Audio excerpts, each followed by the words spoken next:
sur Europe 1. Bonsoir Adrien Sauzade. Bonsoir.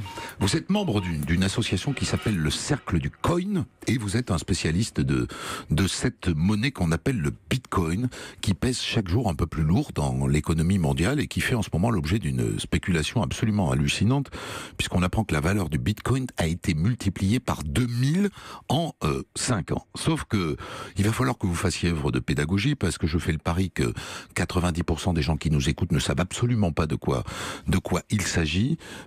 Et moi-même, je fais pas le malin. Voilà, comme ça, on joue franc jeu. Le Bitcoin, c'est donc on appelle ça une crypto-monnaie, ça ne dit rien, hein, une fois qu'on l'a dit.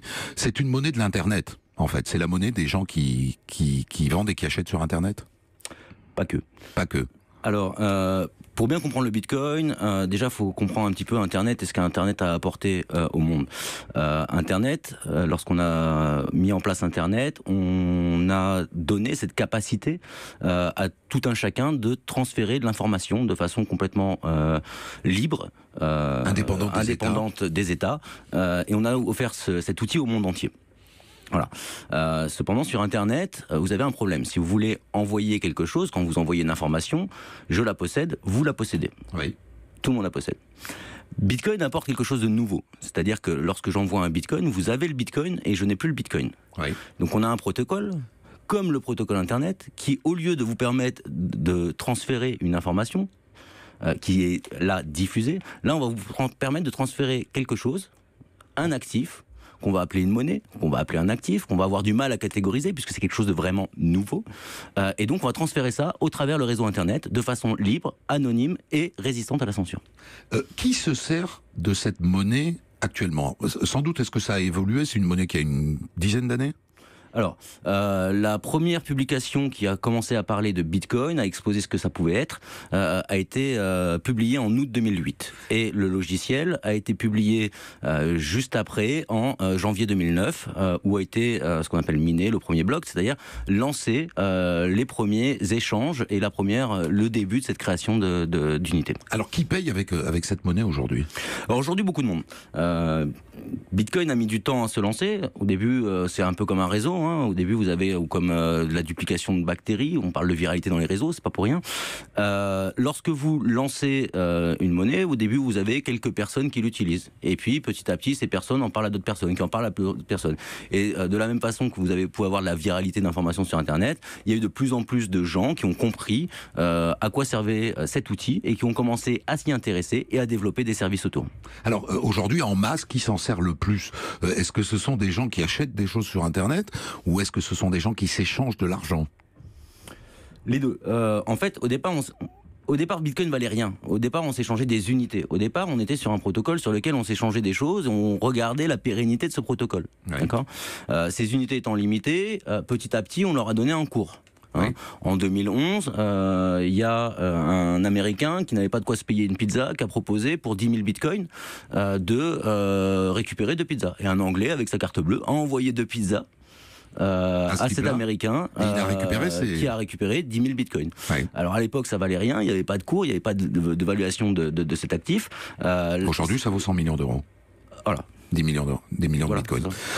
Mais vous m'avez pas dit qu'ils s'en servaient. En gros, qu'on sente bien quelles sont les masses dans les usages. Alors déjà c'est un outil qui est mondial, hein, donc ça va dépendre des pays. En France, on a une grosse communauté. On estime à entre 100 et 200 000 personnes qui utilisent le Bitcoin, plus les gens qui en possèdent. Pour rémunérer quoi? Pour rémunérer quoi? Aujourd'hui, vous avez, j'ai pas les chiffres exact en France, mais vous avez environ 100 000 magasins e-commerce dans le monde qui acceptent le Bitcoin, une dizaine de milliers de magasins. Ce soir, on va fêter les 10 000 euros au Sauce Bar, qui est un bar qui accepte les Bitcoins à Paris. Voilà. Donc on peut rémunérer ces choses-là, mais la majorité des gens qui utilisent le Bitcoin l'utilisent pour acheter des pizzas et se payer un coup à boire, ou pour stocker de la valeur, ou pour l'échanger, ou pour... Après, le Bitcoin n'est qu'une première version d'un protocole. Après, il y a beaucoup de gens qui ont essayé de de recopier ce protocole, de le modifier, de l'améliorer. Et donc aujourd'hui, vous avez une espèce d'innovation sur Internet de ces, on va dire de ces monnaies, même si je pense que c'est beaucoup plus de monnaies. Il y en a d'autres que le Bitcoin. Il y a beaucoup d'autres. Il y a 1200 aujourd'hui. Actuellement, il y a, sorti du top 20, il n'y a plus grand-chose, mais il y a 1200 monnaies, si on peut l'appeler ça comme ça, qui s'échangent aujourd'hui sur Internet, qui chacune ont leur cours, qu'on va... Alors justement, cette question de cours. Un Bitcoin valait 5 $ en 2012. Aujourd'hui, il faut 10 000 $, puisque c'est ça le cap qu'on a franchi aujourd'hui. Ça justifie que je vous demande de nous donner cette leçon. Qu'est-ce qui fait que la valeur du Bitcoin a changé ? Disons qu'aujourd'hui, donc le cours du Bitcoin, déjà il y a plusieurs intérêts. Au début, le cours était très calme.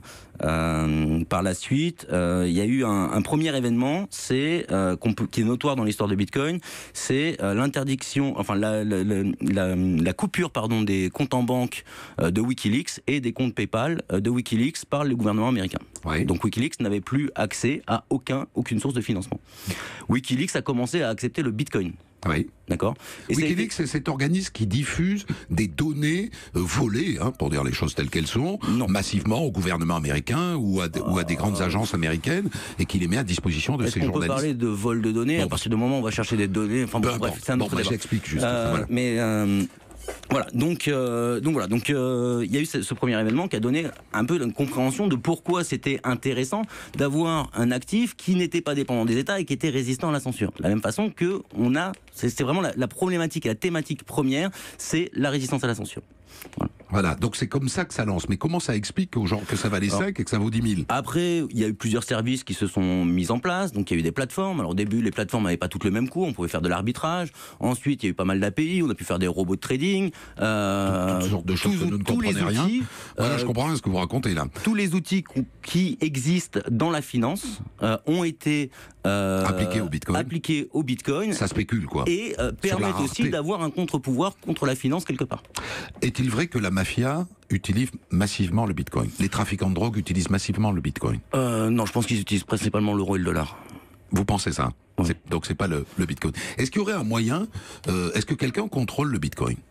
Alors justement, le Bitcoin, c'est une technologie qu'on appelle d'historique cypherpunk, ce qu'on appelle les cypherpunks, qui sont à la base d'Internet aussi, qui ont défendu tout au long de l'histoire de l'Internet cette capacité pour les gens à publier et à utiliser le réseau de façon libre et complètement résistante, toujours encore au pouvoir.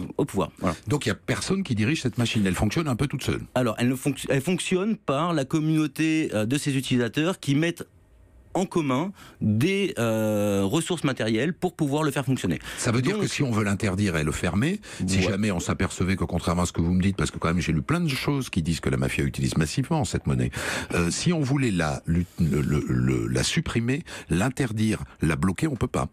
Alors, on peut bloquer certaines choses. Vous avez 20 secondes. On peut bloquer les plateformes qui vous permettent de transférer les bitcoins en euros, mais on ne peut pas bloquer un transfert de bitcoin d'une personne à une autre personne. Merci à vous, Adrien Sauzet.